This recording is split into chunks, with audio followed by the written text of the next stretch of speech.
ये कहानी है सिंहासन बत्तीसी की। जब राजा भोज सिंहासन के ऊपर बैठने लगते हैं उस समय पहली पुतली रत्नमंजरी उन्हें कुछ महत्वपूर्ण बातों के बारे में बताते हुए उन्हें एक कहानी सुनाती है और कहती है कि हे राजन, अम्बावती के अंदर एक राजा राज्य करता था। वह बड़ा दानी था। उसी राज्य में धर्मसेन नाम का एक और बड़ा राजा राज्य करता था। उसकी 4 रानियाँ थीं। एक रानी थी ब्राह्मणी, दूसरी थी क्षत्रिय, तीसरी वैश्य और चौथी शूद्र। ब्राह्मणी से एक पुत्र उत्पन्न हुआ जिसका नाम ब्राह्मणित रखा गया। क्षत्राणी से 3 बेटे उत्पन्न हुए, एक का नाम शंख, दूसरे का नाम विक्रमादित्य और तीसरे का नाम भृतहरि रखा गया।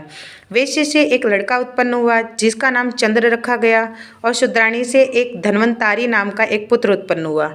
जब वे लड़के बड़े हुए तो ब्राह्मणी का जो बेटा था वो घर से निकल पड़ा और धारापुर आया। तो पहली पुतली रत्नमंजरी ने उन्हें बताया कि हे राजन, वहाँ के राजा जो थे वो तुम्हारे पिता थे।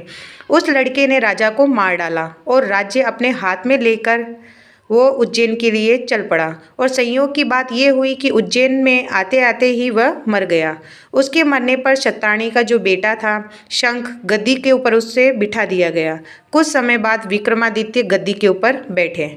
एक दिन जब राजा विक्रमादित्य को राजा बाहुबल के बारे में पता चला कि जिस गद्दी के ऊपर वह बैठे हैं वह राजा बाहुबल की कृपा से ही है, तो पंडितों ने उन्हें सलाह दी और कहा कि हे राजन, आपको जग जानता है, लेकिन जब तक राजा बाहुबल आपका राज तिलक नहीं करेंगे तब तक आपका राज्य अचल नहीं होगा।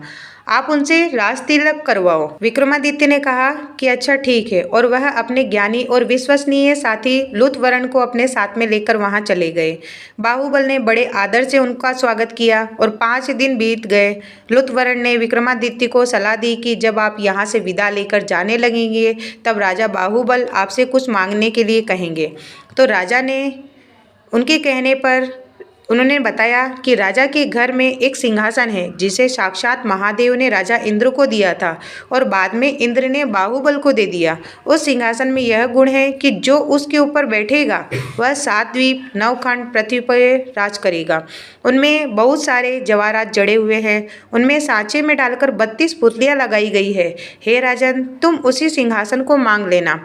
अगले दिन जब विक्रमादित्य विदा लेने गए तो उसने वही सिंहासन मांग लिया। और राजा जब बाहुबल वचन से बंधे हुए थे तो बाहुबल ने विक्रमादित्य को उसके ऊपर बिठाकर राज तिलक किया और बड़े प्रेम के साथ में उन्हें वहां से विदा किया। राजा विक्रमादित्य ने लौटते ही सभा की ओर और पंडितों को बुलाकर कहा कि मैं अनुष्ठान करना चाहता हूं और आप देखकर बताएं कि मैं इस योग्य हूं या नहीं। पंडितों ने कहा कि आपका प्रताप तीनों लोक में छाया हुआ है, आपका कोई बेरी नहीं है, जो करना हो आप कीजिए। अपने खानदान के सब लोगों को बुलवाइए, 1.25 लाख कन्यादान कीजिए, 1.25 लाख गाय दान कीजिए, ब्राह्मणों को धन दीजिए, जमींदारों को 1 साल का लगान माफ़ कीजिए। इतना कहकर पहली पुतली रत्नमंजरी बोली कि हे राजन, आपने अगर कभी ऐसा दान किया है तो आप सिंहासन के ऊपर बैठ सकते हैं। पुतली की बात सुनकर राजा भोज निराश हो गए और उन्हें बहुत गुस्सा आया और उन्होंने सोचा कि आज का दिन तो मेरा यूं ही गया। अब तैयारी करो, कल सिंहासन के ऊपर बैठेंगे। और इसी तरीके से सिंहासन बत्तीसी की पहली पुतली ने राजा भोज को नहीं बैठने दिया और अगले दिन दूसरी पुतली चित्रलेखा ने राजा विक्रमादित्य की कहानी सुनाई।